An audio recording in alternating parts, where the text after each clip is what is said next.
చూసి కారు కూడా పెట్టుకున్నారు. అండ్ అంతా కొద్దిగా ముందుకు పోతే దామోదర రాజనరసింహ కాంగ్రెస్ వాళ్ళు కూడా ఉన్నారు. ఈ మధ్యలోకి వెళ్ళి వాళ్ళని దాటుకుంటూ వెళ్ళిపోయినారు.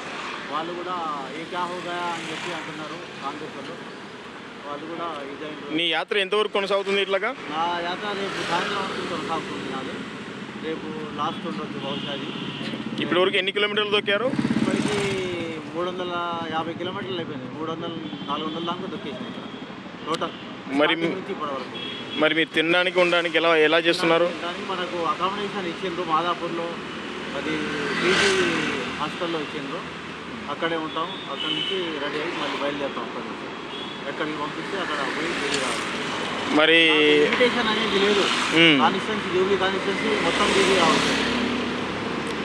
మరి మీ ప్రచారం వల్ల టీఆర్ఎస్కి ఎంతవరకు లాభం చేకూరుతుంది? ఈ ప్రచారం నేను ఎందుకు చేస్తున్నానంటే, గతంలో కాంగ్రెస్ పార్టీకి కోమటిరెడ్డి వెంకటరెడ్డి గారు 450 కిలోమీటర్లు కాన్స్టిట్యున్సీలో సైకిల్ పెట్టినండే.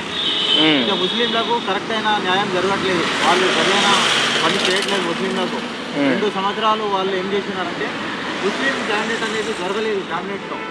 జూబ్లీ ఎన్నికలను సాకుగా పెట్టేసి అజరుద్దీన్ గారికి మంత్రి పదవి ఇచ్చిండ్రు. దాన్ని చూపించి ఓట్లు వేసుకుందాం అనుకుంటాం, కానీ అది కాని పని. అది ఇప్పుడు మేమంతా ముస్లింలు దాదాపు మొత్తం డిసైడ్ అయి ఉన్నారు. మేము దారి పొందున వస్తుంటే ముస్లింలు అందరూ వాళ్ళు ఏకంగా అప్కే బార్ కేసీఆర్ జూబ్లీ నెట్బోలింగే हम बराबर ఓట్ डालेंगे కేసీఆర్ సార్కి జితాయింగే అని చెప్పి అంటున్నారు అందరూ. దారి పొందున మొత్తం పిచ్చర్ల దగ్గర ఆగిన చోట కేసీఆర్ జిందాబాద్, కేసీఆర్ చావల్ చేసుకు కేసీఆర్ హమారా హై అని చెప్పేసి నినాదాలు ఇస్తున్నారు. జై తెలంగాణ అంటున్నారు.